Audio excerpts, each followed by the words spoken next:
حکومت نے جناب IMF کی ایک اور شرط پوری کر دی ہے.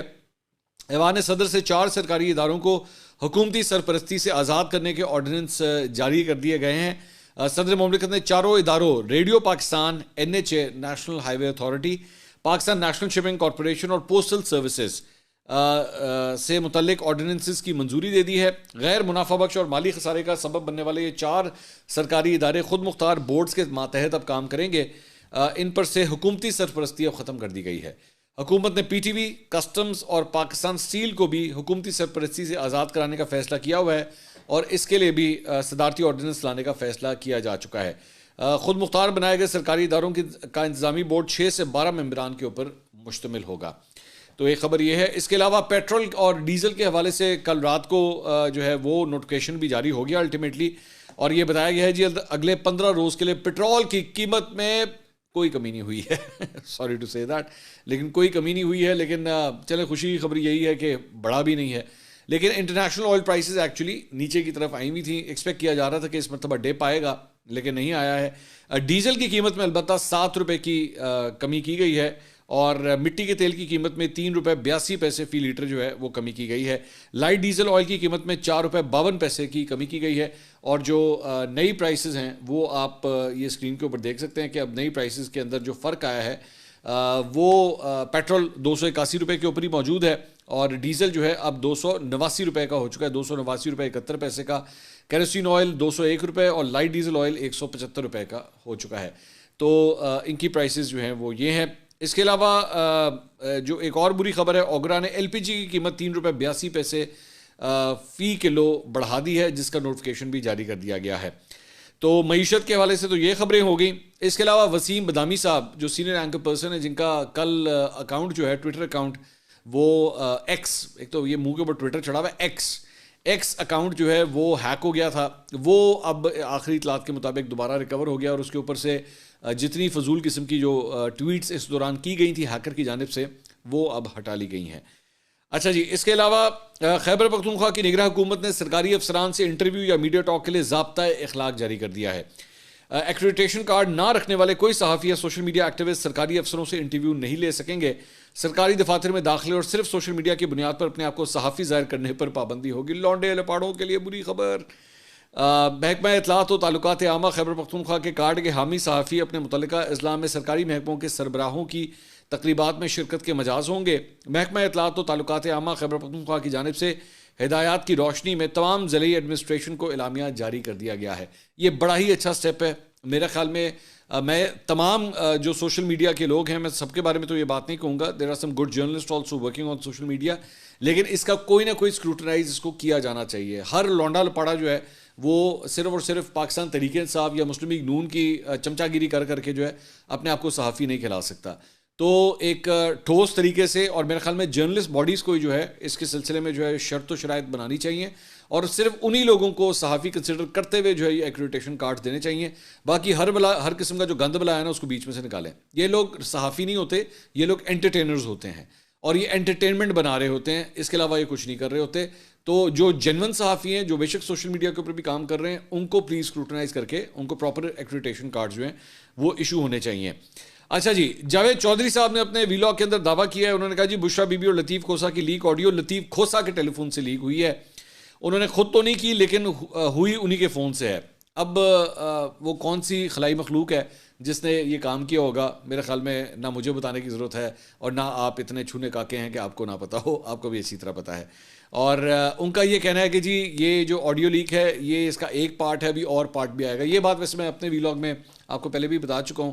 پچھلے ویلاگ میں نے آپ کو بتایا تھا کہ ابھی مزید آڈیوز بھی آئیں گی. آڈیوز کی جہاں پہ بات ہو رہی ہے تو چلیں ایک کبوتر کی خبر بھی آپ کو دے دیتے ہیں. اور وہ خبر یہ ہے کہ اگلے ہفتے امکان ہے، کنفرم نہیں ہے، امکان ہے کہ ایک ایسے سیاسی رہنما جو پاکستان تحریک انصاف میں رہ چکے ہیں، اب نہیں ہیں، پاکستان تحریک انصاف میں رہ چکے ہیں، ان کے خلاف PTI کی جانب سے یا ان کے سپورٹرز کی جانب سے کافی جو ہے وہ پروپیگنڈا کیا گیا پچھلے ایک ہفتے کے اندر، خاص طور پہ ان کو ٹارگٹ کرتے ہوئے. تو ان کا یہ کہنا ہے کہ یہ جو کچھ میرے اگینسٹ پروپیگنڈا ہو رہا ہے نا، میرے پاس ہر چیز کا نا آڈیو ثبوت موجود ہے. تو آڈیو جو ہے وہ صرف خلائی مخلوق سے ریکارڈ نہیں ہوتی، آڈیو کے جو ہے وہ ریکارڈ کرنے کے اپنی مخلوق بھی جو ہے وہ کبھی کبھار ریکارڈ کر لیتی ہے. تو میری اطلاعات کے مطابق ان کے پاس جو ہے وہ یہ آڈیو ریکارڈنگز موجود ہیں، اور ان کا یہ کہنا ہے کہ اگر مجھے مزید تنگ کیا گیا تو آنے والے ہفتے کے اندر جو ہے نا پھر میں آڈیو کٹ دیں گا پھر میں، اور اگر وہ میں نے نکال دی نا تو پھر پی ٹی آئی کے لیے بہت شرمندگی کا مقام ہوگا اگر وہ میں نے آڈیو نکال دی. اب ظاہری بات آپ پوچھنا چاہ رہے ہوں گے کہ یہ کس کی آپ بات کر رہے ہیں، یہ میں نہیں بتاؤں گا یہ میں بڑا کلیئرلی آپ کو بتا رہا ہوں، میں نہیں بتاؤں گا کیونکہ میں چاہتا ہوں کہ وہ خود بتائیں، اگر انہوں نے بتانا ہے وہ اپنا نام ریویل کریں. میرے ساتھ جو ان سے گفتگو ہوئی ہے وہ میں آپ کو بتا رہا ہوں کہ مجھے انہوں نے کہا کہ جی میرے پاس اس قسم کا ساز و سامان جو ہے وہ پڑا ہوا ہے. تو دیکھتے ہیں آگے کیا ہوتا ہے. اچھا جی، اس کے علاوہ بیرسٹر عمیر نیازی جو پاکستان تحریک انصاف کے وکیل ہیں، وہ کل رات کو ندیم ملک صاحب کے شو میں آئے ہوئے تھے. انہوں نے کہا جی منگل کو ملاقات میں علی ظفر، شعیب شاہین، شیر افضل مروت، گوہر خان اور میں موجود تھے. علی ظفر نے کہا کہ خاندان سے چیئرمین لے آئیں. عمران خان نے کہا موروثی سیاست میرے نظریے کے خلاف ہے. بیرسٹر گوہر کو عمران خان نے خود نامزد کیا تھا. اس کے اوپر ویسے میں ابھی آتا ہوں کہ یہ بیرسٹر گوہر خان کی جو اپوائنٹمنٹ ہے یہ ذہن میں رکھیے گا. یہ انٹرسٹنگ بات اس کے اندر ویسے یہ ہے کہ عمران خان صاحب جتنی دیر وزیر اعظم رہے نا، 3.5 پونے 4 سال، ان کے اوپر ایک ہی چیز کا تانا بار بار لگتا رہا، سلیکٹڈ ہے، سلیکٹڈ ہے، سلیکٹڈ ہے، الیکٹڈ نہیں ہے، سلیکٹڈ ہے. تو انفارچونیٹلی یا فارچونیٹلی کہہ لیں آپ، جو بھی کہہ لیں، یا آئرونکلی کہہ لیں، کہ عمران خان صاحب کو بطور پاکستان تحریک انصاف کے چیئرمین کے اب جو شخص چینج بھی کرنے لگا ہے نا، وہ بھی سلیکٹڈ ہے، الیکٹڈ سے زیادہ سلیکٹڈ ہے. تو اس کے اوپر بھی ویسے کافی اعتراض ہو رہا ہے. اکبر اس بابر صاحب جو ان کے بانی رہنما ہیں، انہوں نے یہ بانی رہنما کے اوپر بھی میں بات کرتا ہوں. تو جو بانی فاؤنڈنگ ممبر جسے کہتے ہیں نا، بانی رہنما ہیں، انہوں نے بھی یہ اعتراض کیا کہ یار یہ کس قسم کا الیکشن ہے، یہ کس قسم کا انٹرا پارٹی الیکشن ہے. آپ انٹرا پارٹی الیکشنز جو ہوتا ہے وہ مختلف لوگ کینڈیڈیٹس ہوتے ہیں، وہ کیمپیننگ کرتے ہیں، کوشش کرتے ہیں کہ ہم یہ سلاٹ جو ہے وہ حاصل کریں. یہ کس قسم کا ڈھکوسلا قسم کا الیکشن جو ہے وہ ہونے جا رہا ہے. تو یہ اعتراض بھی کیا جا رہا ہے پاکستان تحریک انصاف کے اوپر. اچھا جی، اس کے علاوہ بیرسٹر گوہر خان صاحب جو ہیں وہ ان کے پاس پہلے ہی چیف الیکشن کمشنر کا عہدہ تھا. پاکستان تحریک انصاف کے اندر بھی بھائی جان ان کے اپنے بھی ہوتے ہیں، پارٹیوں کے اپنے چیف الیکشن کمشنر بھی ہوتے ہیں، صرف الیکشن کمیشن کے اندر نہیں ہوتے. تو وہ جو گوہر خان صاحب تھے وہ پہلے پارٹی کے جو ہے وہ چیف الیکشن کمشنر تھے. اب انہوں نے اپنے عہدے سے جو ہے اس عہدے سے ریزائن کر دیا ہے، کیونکہ ظاہری بات ہے اب وہ خود پارٹی کے چیئرمین جو ہے وہ بننے جا رہے ہیں. اس کے علاوہ پاکستان تحریک انصاف کی کور کمیٹی کے خصوصی اجلاس کا اعلامیہ جاری کیا گیا کل. کور کمیٹی کی جانب سے انٹرا پارٹی انتخابات کی تیاریوں پر اطمینان کا اظہار کیا گیا. چیئرمین تحریک انصاف عمران خان کی جانب سے بطور عبوری چیئرمین نامزدگی پر بیرسٹر گوہر علی خان کو مبارکباد. انٹرا پارٹی انتخابات میں کامیابی اور بعد ازاں بانی چیئرمین عمران خان کے ویژن کی روشنی میں جماعتی امور کی انجام دہی کے حوالے سے بیرسٹر گوہر علی خان کے لیے نیک خواہشات کا اظہار. بیرسٹر گوہر علی خان کی نامزدگی جماعت کی صفوں میں تقسیم و انتشار کا تاثر قائم کرنے کی سوچی سمجھی کاوشوں پر کاری ضرب قرار. بانی چیئرمین عمران خان صاحب کا نیا نام رکھ دیا گیا ہے بانی چیئرمین. بانی چیئرمین عمران خان کے موروثی سیاست کے خاتمے اور پارٹی کو ادارہ بنانے کے ویژن کی تائید و توثیق ہوئی ہے. بانی چیئرمین عمران خان کے اہل خانہ کو بیجا سیاست میں گھسیٹنے اور جماعتی معاملات میں مداخلت یا فیصلہ سازی پر اثر انداز ہونے کا جھوٹا، من گھڑت اور سازشی بیانیہ اپنی موت آپ مر چکا ہے. نہایت غیر معمولی حالات میں نہایت اہم منصب پر جماعت کے ایک محنتی، وفا شعار اور قابل کارکن کی نامزدگی بانی چیئرمین کی جماعت کے حوالے سے ویژن کی بے مثال عملی نظیر ہے.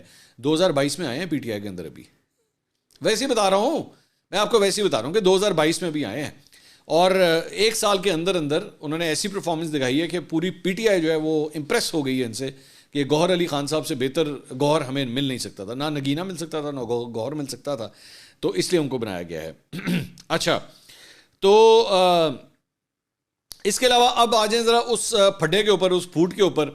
ہوا یہ ہے کہ کل رات کو حامد خان صاحب تشریف لے کر آئے تھے شاہ زیب خانزادہ کے شو کے اندر، اور شاہ زیب آپ جانتے ہیں اس نے اپنی شرارتوں سے باز تو آنا نہیں ہے، انتہائی شریر بچہ ہے. تو شاہ زیب سے گفتگو کرتے ہوئے حامد خان صاحب نے جو ہے وہ پاکستان تحریک انصاف کے سینئر وائس پریزیڈنٹ شیر افضل مروت صاحب، ان کو ایک دو سنا دی ہیں انہوں نے.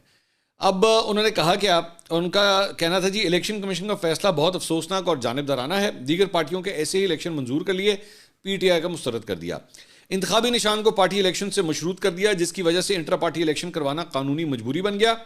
شیر افضل مروت سے متعلق چیئرمین پی ٹی آئی سے تحفظات کا اظہار کیا ہے، یعنی حامد خان صاحب جو ہیں وہ شیر افضل مروت صاحب سے کچھ زیادہ خوش نہیں ہیں. یہ پارٹی میں کبھی تھے نہیں, پارٹی میں ایک دم آئے ہیں اور پارٹی میں لیڈر بننے کی کوشش کر رہے ہیں. میرے نزدیک جب تک کسی کو وقت کے ساتھ آزمایا نہ ہو انہیں کسی اہم عہدے پر نہیں بٹھانا چاہیے. حامد خان صاحب کو اس سے پہلے جہانگیر ترین اور علیم خان صاحب سے بھی پرابلمز تھیں, اور وقت یہ ثابت کرتا ہے کہ الٹیمیٹلی اس وقت حامد خان صاحب جو کہتے تھے, اور یہ بات 2017-2018 کی میں کر رہا ہوں, بالکل عمران خان صاحب کی حکومت جب بنی تھی, تو وقت کے ساتھ پتہ چلا کہ واقعی حامد خان صاحب کے جو اپریہنشنز تھے ان دونوں لیڈران کے حوالے سے وہ صحیح ثابت ہوئے کہ دونوں نے اپنی راہیں جدا کر لی. اب وہ شیر افضل مروت کے حوالے سے بھی جو ہے وہ کچھ زیادہ خوش نہیں ہیں اور تحفظات کا انہوں نے اظہار کیا ہے. انہوں نے کہا ظاہر ہے حالات بہت تشویشناک ہیں, لیکن پھر بھی جو ممکن ہو سکتا ہے اس میں جو بہتر آپشن ہے وہی استعمال کرنے چاہیے. ان سے سوال ہوا کیا وکلا کو ہی پارٹی ٹکٹ دیے جائیں گے تاکہ گرفتاریوں سے بچا جا سکے, اور کیا وکلا پارٹی کو الیکشن جتوا پائیں گے؟ انہوں نے کہا جی وکلا پبلک لائف میں ہوتے ہیں, نیچرلی انہی وکلا کو ٹکٹ دیے جائیں گے جو کہ اپنے علاقے میں ایکٹیو ہیں اور لوگوں سے سیاسی رابطے رکھتے ہیں, ہر وکیل کو تو نہیں ٹکٹ دیا جاتا. ان سے سوال ہوا کہ اگر لطیف کھوسہ صاحب سلمان اکرم راجہ جن کا پارٹی سے تعلق نہیں رہا ان کو پارٹی ٹکٹ دیتی ہے تو کیا آپ کے خیال میں مناسب ہوگا؟ اس پہ ہنستے ہوئے انہوں نے کہا دیکھیں جب ٹکٹ دیے جائیں گے تو پھر بات کریں گے نا. تو ذرا تھوڑا سا انہوں نے حامد خان صاحب نے کہا کہ بس اس ٹاپک میں ہے نا جن کے اندر ویل لیفٹ, تو انہوں نے ویل لیفٹ کر دیا. اچھا جی, عمران خان صاحب نے جناب چیف جسٹس قاضی فائز عیسیٰ کو ایک خط لکھا ہے جس میں شہریوں کے بنیادی حقوق کے تحفظ کا مطالبہ کیا گیا ہے. اس میں کہا گیا ہے کہ تحریک انصاف کو کسی بھی سیاسی سرگرمیوں کی اجازت نہیں ہے, تحریک انصاف کو آزادانہ سیاسی سرگرمیوں کی اجازت نہیں دی جا رہی, لہٰذا الیکشن کمیشن کو پابند کیا جائے کہ وہ پی ٹی آئی کو برابری کی سطح پر مہم چلانے میں کردار ادا کرے. خط میں مزید کہا گیا ہے کہ تحریک انصاف کے ورکرز اور رہنماؤں پر جھوٹی ایف آئی آر درج کی جا رہی ہیں, صحافیوں کو نشانہ بنایا جا رہا ہے اور انتخابی مہم میں رکاوٹیں ڈالی جا رہی ہیں, عدلیہ کے احکامات کے باوجود رہنماؤں کو گرفتار کیا جا رہا ہے. خط میں یہ بھی کہا گیا ہے کہ پی ٹی آئی رہنماؤں کی سیاسی وابستگی تبدیل کرائی جا رہی ہے, پی ٹی آئی رہنماؤں کی زبردستی پریس کانفرنسز کروائی جا رہی ہیں. اچھی بات ہے, بالکل صحیح کیا ہے خان صاحب نے اگر اس قسم کا خط لکھا ہے چیف جسٹس کو, لیکن وہ بات یہی ہے کہ یاد تو آتا ہوگا کہ جناب اسی چیف جسٹس کے اگینسٹ آپ نے ایک عدد ریفرنس بھی فائل کیا تھا اور اس کے اندر پوری اپنی حکومتی مشینری کو جو ہے اسی چیف جسٹس کے پیچھے آپ نے لگا دیا تھا. انسانی حقوق اور انصافی حقوق کی جس طرح پامالی آپ کے دور میں اس وقت ہو رہی تھی, اسی چیف جسٹس کے خلاف آپ کو وہ وقت جو ہے وہ ضرور یاد آتا ہوگا. لیکن اچھی بات ہے, میں پھر بھی کہوں گا آپ نے اچھا کیا ہے جو کچھ آپ کے پارٹی کے رہنماؤں کے ساتھ ہو رہا ہے اس سلسلے میں. اگر آپ نے خط لکھا ہے, آئی ہوپ کہ جسٹس قاضی فائز عیسیٰ اس کے اوپر اب کوئی ایکشن بھی لیں, میرا خیال میں ایکشن لینا چاہیے. اچھا جی, اس کے علاوہ عمران خان صاحب کے خلاف سماعت جو ہے وہ آج جوڈیشل کمپلیکس میں ہوگی. جیو نے کہا ہے کہ جی ذرائع کے مطابق ابھی تک جیل ٹرائل کا نوٹیفیکیشن عدالت میں جمع نہیں کرایا جا سکا ہے. جج ابو الحسنان ذوالقرنین صبح 9 بجے جوڈیشل کمپلیکس میں سماعت کریں گے. وزارت قانون و انصاف کی جانب سے جیل ٹرائل کا نوٹیفیکیشن عدالت میں جمع نہ ہونے کے باعث یہ فیصلہ کیا گیا ہے. تو چلنا تو جیل ٹرائل ہی تھا, لیکن یہ چیزیں ابھی تک پوری نہیں ہوئی, تو یہ کیس جو ہے اب ادھر ہی چلے گا. اب سوال یہ ہے کہ اگر جیل ٹرائل ابھی تک نہیں ہوا تو کیا اب عمران خان صاحب کو آج لایا جائے گا جوڈیشل کمپلیکس میں یا نہیں, کیونکہ جیل ٹرائل کا تو نوٹیفیکیشن نہیں آیا ہے. سو لیٹس سی, میرا نہیں خیال, کیونکہ لاسٹ ٹائم بھی نہیں لائے تھے عمران خان صاحب کو, میرا نہیں خیال اس مرتبہ بھی وہ انہیں لے کر آئیں گے.